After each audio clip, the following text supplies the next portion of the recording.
Hello, welcome to Fizz Free, and in this episode we're touching on Eureka moments, that's what we've called it, and it's looking at those few moments in your journey to taking alcohol out of your life where you begin to think, I'm really doing it, this seems to be sticking. I'm actually not drinking. I've done another sober day. Sometimes there are some really standout key moments, other times it's a collection of those small insights where you think to yourself, I've never been this sober before, and it's a really exciting feeling. So between the three of us, we share a few of our experiences of that, and we're calling it Eureka Moments on Fizz Free. Enjoy. So was there a key moment when I realised sobriety was sticking, or was it a gradual? I think this is a really, really intriguing question because it is going to be so personal to each individual. For me, I think there was one defining moment when I knew I was less likely to look back, and that moment, weirdly, was day one. And I know that's really hard to believe, but I remember driving to work that day and I had my podcast on. It was Craig Beck. And I remember listening to 2 podcasts on the way to work thinking, this makes sense. And it was as if a light bulb had gone off in my head and I could already feel my brain changing and that illusion starting to shatter. So for me, day one was really a turning point. And I remember being at work thinking, wow, that's really resonated with me. I understand what it's doing to my body and why I feel the way I feel. When I left work that day and I got back in my car, I remember putting the next podcast on thinking, yes, this is correct. This is sticking. I'm taking everything in. And pretty much for the next 2 weeks, I binged his podcasts on top of reading his book. If I was cleaning, my headphones were in. So what went from being sort of quite a big moment initially and that, wow, this is for me, it then became a gradual top up. That's what I'm going to call it. It was a top up. So each podcast, each book, so I devoured so many books, each book I read, it was as if I was building an armour, if that makes sense. So, and this armour was being built to sort of protect me from alcohol. So putting that practically, I remember going to somebody's house and I always associated being with them as opening a bottle of wine and enjoying their company while slowly, polishing off a few glasses. And I remember going round and I had a tonic water in a wine glass with a dash of Vimto. And I remember thinking, this is actually really enjoyable. I'm not missing a glass of wine. And then I left and I drove home and I was like, oh, I've done it.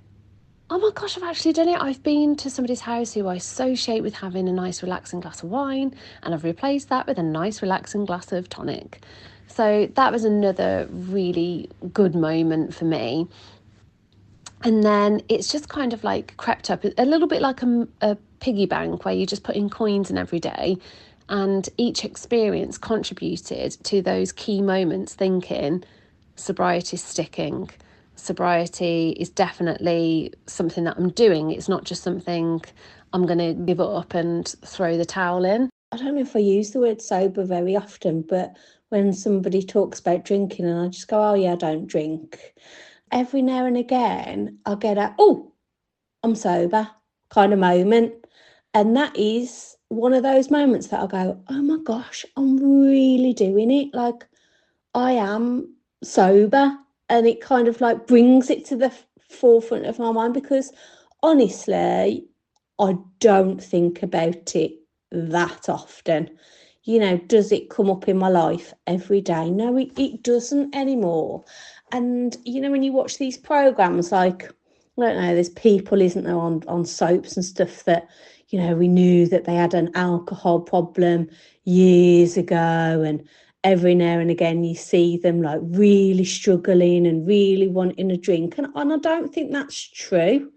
I don't think you spend your life, needing to have a drink, because as Ruth says, really often, once that illusion has been shattered, It's not like you sitting there on a day-to-day basis, like gripping on with your fingernails, going, oh, I've got to get through today and another sober day. It's really, really couldn't be further from the truth. So Craig Beck talks about willpower and that there's no power in willpower. So I think at the start, if we're honest, you do have to have a little bit of willpower because obviously the drug's still within the body and you're resisting it.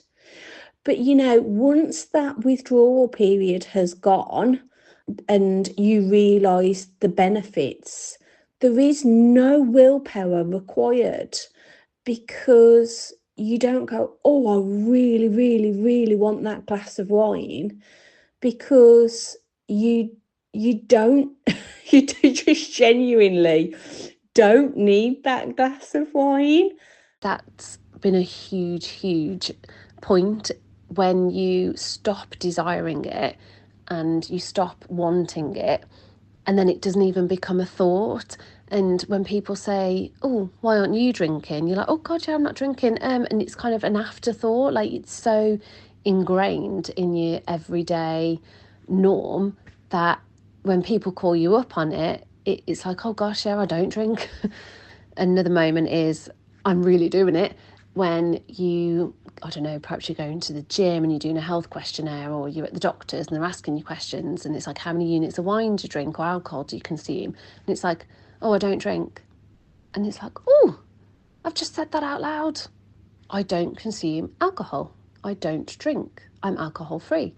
And that's a really, really nice, huge coin to put in your piggy bank or build on your armour.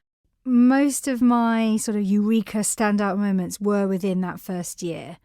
Because I think in that first year, you do so many firsts, don't you? So many things you've habitually done with alcohol in your system, you start tackling without. Things like birthdays and New Year and all sorts of these things. One would be day 67. I could be that specific with it because we were coming back from holiday and I had just completed the holiday.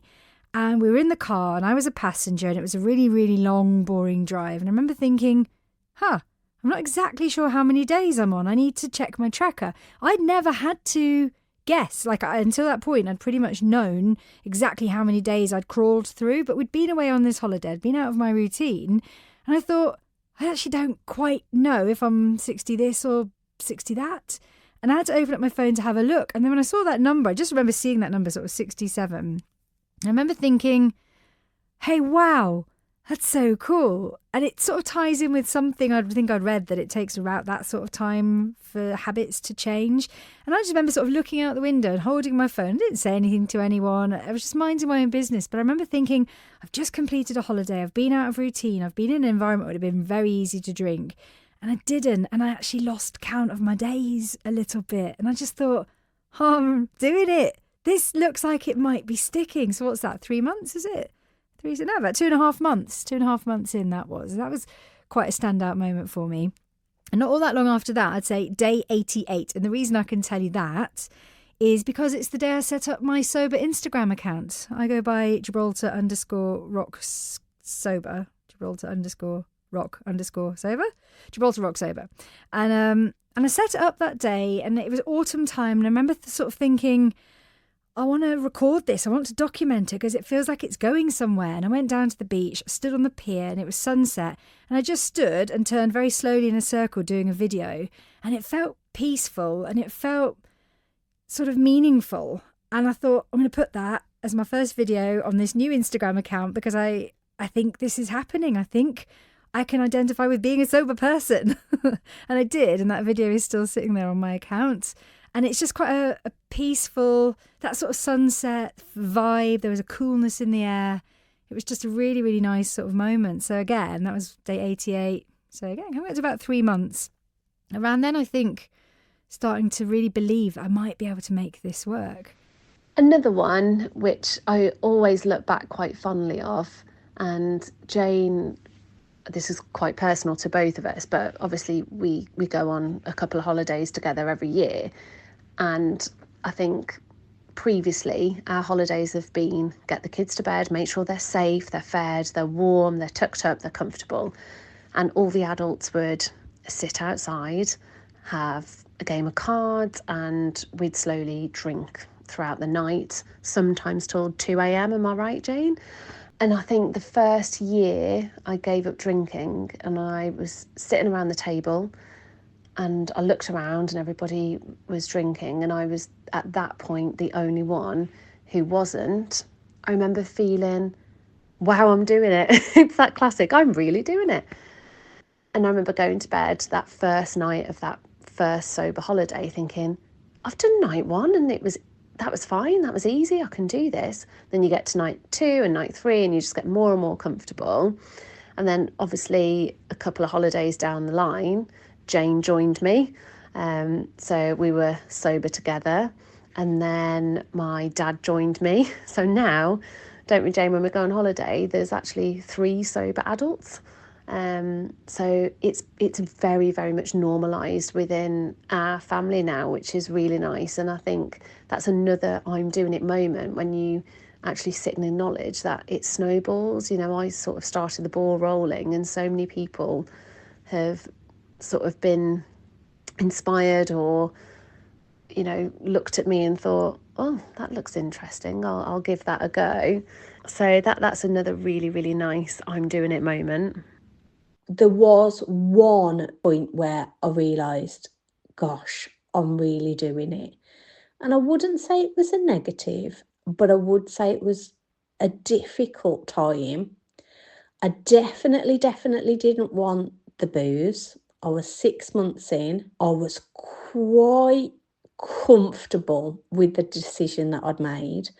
And I definitely made some progress in terms of benefits of sobriety. So, you know, the bank balance wasn't, you know, every time I was going to the supermarket, you know, I was spending £20 less, which is always nice, and obvious recovery things like bad heads and things like that. But also you get quite a lot of mucus because it's a toxin, obviously, where in the nasal area and down the throat there can be quite a build-up of toxin. And my sinuses were always quite bad, and actually that was dissipating. So all these benefits I was feeling around that point, but I was getting quite overwhelmed with feelings. And I did realise, yes, I'm actually doing it. But it wasn't an easy time because my emotions were really, really up and down. And I had the realisation that you've really got to sit with those emotions. And I even find myself I'm far more consistent now. I've worked through a lot of, okay, who's Claire? What does she want to do? Back to a lot more organisation and all of that, which I have spoken about on podcasts before. But what it taught me during that time, and I'm still learning really, is to sit with your emotions and not react straight away. So say if there's been an event, something's happened where it didn't go to plan, or there's been a bit of natural drama or even other people's drama, sometimes I would get involved to help, or I would just be a part of it, but now not at all. And I've really learnt that self-preservation, and I've really learnt to handle situations quite differently, not having to reach out to people either if something hasn't gone quite right. Maybe there has been a little bit of drama or whatever. Then instead of just passing that drama on to somebody else and telling them everything that you think about it, I've just sat with it.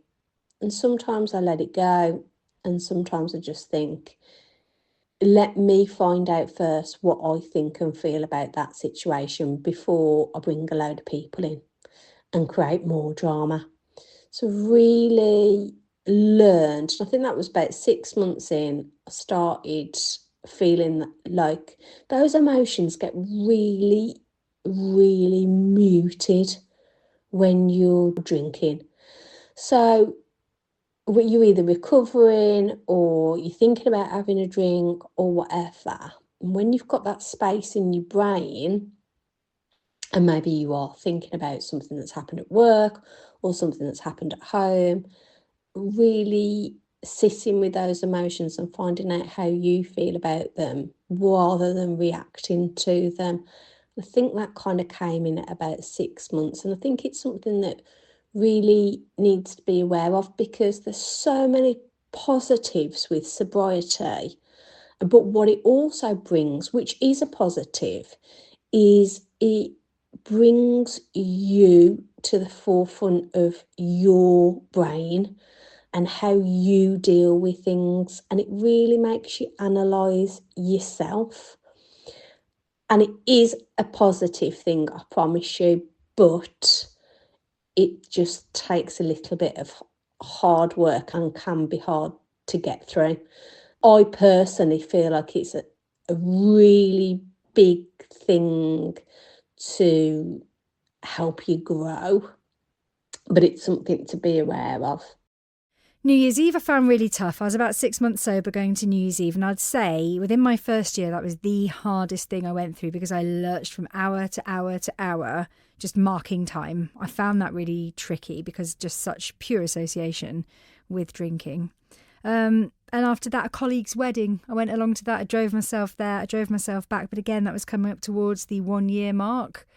But I felt really good driving home, and I've talked about that on previous podcasts as well, just how great it feels to drive yourself home, turn your key off in the ignition and just sit there for a minute and go, oh, I rock, I so rock, and I'm going to sleep so well, and I've had a great time, and I remember the whole evening. I remember driving home with my girlfriends, all in the back of the car. They'd had a few drinks. They weren't drunk, but they'd had a few drinks, and I can see them all safely home, literally to the door. There's no dramas about taxis. There's no dramas about how much it's going to cost. I can't even think of how many times we hadn't ordered a cab, and then it's like, have you got any money left from the end of the night? And it's all a bit messy and all of that. So glad I just don't have to deal with that anymore. I'm too old for all that anyway, but it was just nice. Everybody, I think it was a cold winter's night, dark, a bit miserable outside, a bit frosty. And I've got everyone snug in my lovely car with the heating on, having a sing-song, dropping everybody off at the door. And yes, I was tired, but I could just get everybody home and think to myself, so totally capable. I am capable. I'm capable of going out and having a good time without a drink. I'm capable of getting everybody home safely. I'm capable of driving this car. That is my mantra, is to be absolutely, totally capable. And I think when I had one of those moments, those real moments that you think, I'm really doing it, I think sometimes those little moments kind of catch you off guard, because you really aren't, after a while, gripping on to sobriety with just your fingernails. It is a case that you really relax into it, and every now and again you just get these little light bulb kind of moments that go, oh yeah, I am doing it. I am sober. And I think those little moments are really quite nice, actually. Or somebody else might mention it and, just say, oh, well, you'll be driving that night, won't you, Claire, because you don't drink? And you're like, yeah, I will. So just wanted to mention those, because they kind of all come together to make that one moment in your life that's like, yeah, actually, I am really doing it. And it isn't a massive deal anymore. It's not a reflection on the magnitude of the change that you did in your life.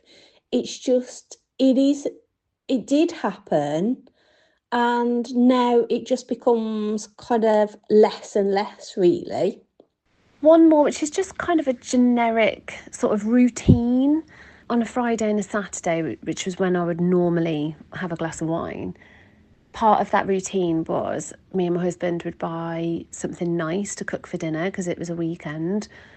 And that would start off by having a glass of wine whilst cooking. And that was very much part of our start of the evening and start of the weekend. And I think getting to the point where I could cook at a weekend something nice and special without craving that glass of wine. If you've listened to the other podcasts, it did start out that I needed a fancy glass and I needed fancy cordials and different tonics to kind of give me that showman sort of theatrical drink. I even put frozen fruit in it. But I'm at the point now where I don't really need that, and I don't really buy a lot of alcohol-free beverages anymore. I have a glass of something called Prosecco most nights. It just transitions me into the evening time, really. I think it sends a signal to my brain that, you know, I'm at home. I used to open up a bottle of wine. Now I open up a bottle of Prosecco, you know, and I don't do it every night, but I do like it. It's busy, it's refreshing, and it kind of signals to me that it's a little bit of downtime. And I always have it in a wine glass or champagne glass or something like that. And I accidentally took a sip of wine from my husband's glass, thinking it was my Prosecco. Fortunately, I realised and kind of like spat it out, but I did have the taste of it, and oh my God, it was just awful. It was really, really awful. I think I've mentioned this in a previous podcast. It actually tasted like petrol. And, you know, talking previously about, you know, it not bothering you anymore, I think part of that reason is that, you know, I don't know, 6 months in, maybe I'd been on holiday and you see somebody with a large cold glass of, you know, Sauvignon. That's what I used to drink. It was really clear liquid with condensation running down the glass and all of that. And you think to yourself, that's what I want. But I can honestly tell you that is, yeah, I do not want it. I don't care for it. Beer or anything like that has never been my thing anyway. It was only ever wine. So it kind of made me think the thing that I longed for and needed so much and spent so much money on, which is another point really, all of that, it was never really something that I wanted in the first place. I think it was something that I was conditioned to think that I actually wanted. As Ruth always says, that illusion really does just completely dissipate. And then that